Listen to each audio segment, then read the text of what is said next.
हम जब भी कोई गैजेट या तो कोई डिवाइस परचेज करते हैं तो हमें उस गैजेट या डिवाइस के साथ एक छोटी सी बुकलेट या छोटा सा मैनुअल मिलता है। वो किस लिए? वो इसलिए जिससे हम उस डिवाइस को प्रॉपर तरीके से यूज कर पाएं, उसके सारे फंक्शंस को समझ जाएं। कई बार तो हम बुकलेट को पढ़ते भी नहीं हैं और उस पर्टिकुलर इलेक्ट्रॉनिक आइटम को यूज करना अच्छे से सीख जाते हैं।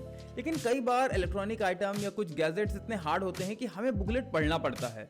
वैसे मैं यहाँ पर बात करने वाला था गीता और उपनिषद की। मैं ये इलेक्ट्रॉनिक आइटम, गैजेट और ये इधर उधर की बातें कर रहा हूँ। डोंट वरी, मैं उसी टॉपिक पे ही बात कर रहा हूँ। ये स्टोरी मैंने आपको इसीलिए समझाई है।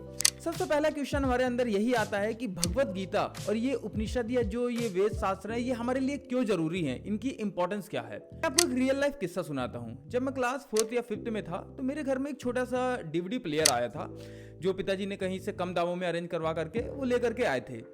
और वो कुछ सालों तक ठीक चला था और कुछ सालों के बाद अचानक से वो लॉक हो गया। पहले के जो इलेक्ट्रॉनिक गैजेट्स होते हैं, टीवी या डीवीडी, आपने देखा होगा, वो अचानक से लॉक हो जाते थे।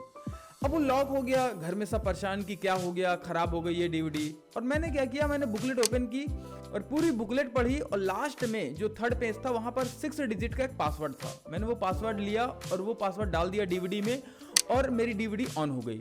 अल्टीमेटली मैं समझाना क्या चाह रहा हूँ, यही समझाना चाह रहा हूँ कि कोई भी चीज अगर वर्क करती है तो उसके लिए एक छोटी सी बुकलेट होती है। उस बुकलेट को या मैनुअल को अगर हम पढ़ लें तो उस पर्टिकुलर डिवाइस को या तो गैजेट को हम अच्छे से यूज कर पाते हैं। वैसे ही हमारी लाइफ में हमारा जो मन है, शरीर है, बुद्धि है, इसको प्रॉपर तरीके से हम कैसे यूज करें, ये सारी चीजें सीखने के लिए हमें हेल्प मिलती है हमारे स्क्रिप्चर से। आप स्क्रिप्चर को एज अ मैनुअल या तो बुकलेट भी मान सकते हैं, या तो आप गुरु भी मान सकते हैं, मेंटोर मान सकते हैं। मैं तो सारी चीजें मानता हूं कि ये गुरु की तरह हमारी लाइफ में काम करते हैं, एक बुकलेट की भी तरह काम करते हैं। तो आप गुरु मान सकते हैं या बुकलेट, आप जो भी माने, लेकिन अल्टीमेटली ये हमारी लाइफ में हमको हेल्प करते हैं हमारे मन, हमारी बुद्धि, हमारे शरीर को प्रॉपर तरीके से यूज करने में। सेकंड क्वेश्चन ये है कि क्या आज भी हमें ये सारे स्क्रिप्चर पढ़ने चाहिए? आज टेक्नोलॉजी का दौर चल रहा है, आज टेक्नोलॉजी के दौर में इन स्क्रिप्चर का क्या काम? तो चलिए इसको थोड़ा सा डीपली समझते हैं कि हमें पढ़ना चाहिए या नहीं पढ़ना चाहिए। पहले के जमाने में लोग शस्त्र सीखा करते थे। वो किस लिए? वो इसलिए क्योंकि किसी भी टाइम कोई भी जानवर हमला कर सकता है या कोई भी इंसान अगर हमला कर दे तो उससे बचने के लिए हमें शस्त्र सीखने पड़ते थे। और हमारे अंदर यानी कि हमारे मन में जो लगातार युद्ध चलता रहता है, उससे बचने के लिए, उस हमले से बचने के लिए हम शास्त्र सीखा करते थे। शस्त्र सीखते थे हम बाहरी दुनिया से बचने के लिए और शास्त्र सीखा करते थे हम आंतरिक दुनिया में खुद को बचाने के लिए, क्योंकि आंतरिक दुनिया में भी बहुत सारे हमले होते हैं। जैसे कि कोई बुरा विचार बार बार हमारे अंदर हमको परेशान करता है, या तो एंजाइटी, डिप्रेशन, ये सारी चीजें हमें लगातार परेशान करती है।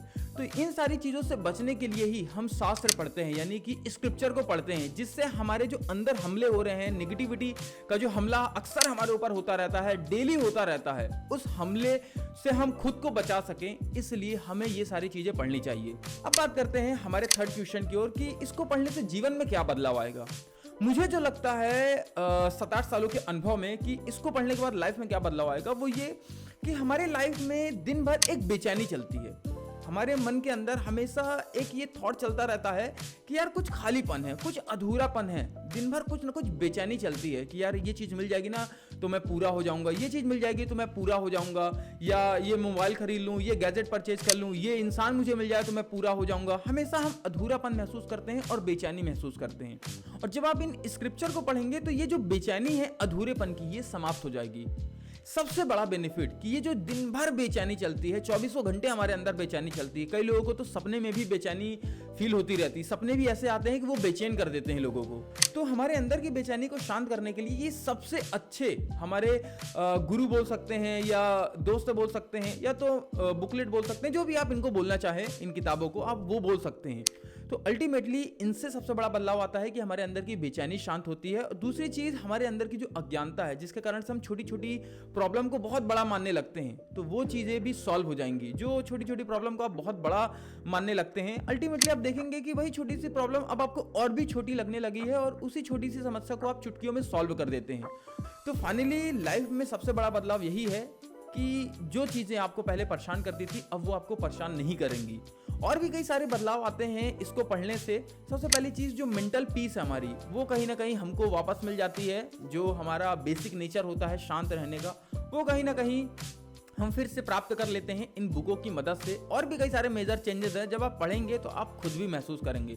सो उम्मीद करता हूँ कि ये तीनों चीज़ें आपको समझ में आ गई होगी कि अल्टीमेटली ये शास्त्र यानी कि हमारे जो स्क्रिप्चर हैं उनकी क्या इंपॉर्टेंस है, वो क्यों ज़रूरी है, हमें क्यों पढ़ना चाहिए और प्लस इनको पढ़ने से हमारी लाइफ में क्या बदलाव आता है। तीनों चीज़ों को मैंने डिटेल में थोड़ा समझाया है। अगर स्क्रिप्चर पर कुछ और भी वीडियोस आप चाहते हैं या आप चाहते हैं कि मैं भगवत गीता के श्लोक पर कुछ मैं डिटेल्ड वीडियो बनाऊं तो आप मुझे कमेंट करके बता सकते हैं। और लाइफ क्या है, लाइफ की इंपॉर्टेंस क्या है, लाइफ की वैल्यू क्या है, इसको अगर आप समझना चाहते हैं तो इस वीडियो को क्लिक करके जरूर देखिएगा, जहां पर मैंने 11 ऐसी घटनाओं के बारे में आपके साथ शेयर किया है जो आपको टोटली हिला करके रख देंगी। जी हाँ, आपको सोचने में मजबूर कर देंगी कि मैं जीवन कैसे जीऊं और अच्छे तरीके से जीवन कैसे जिया जा सकता है। ये आप सोचने में मजबूर हो जाएंगे अगर आप इस वीडियो को देखेंगे। तो क्लिक करके फटाफट इस वीडियो को जरूर देखें।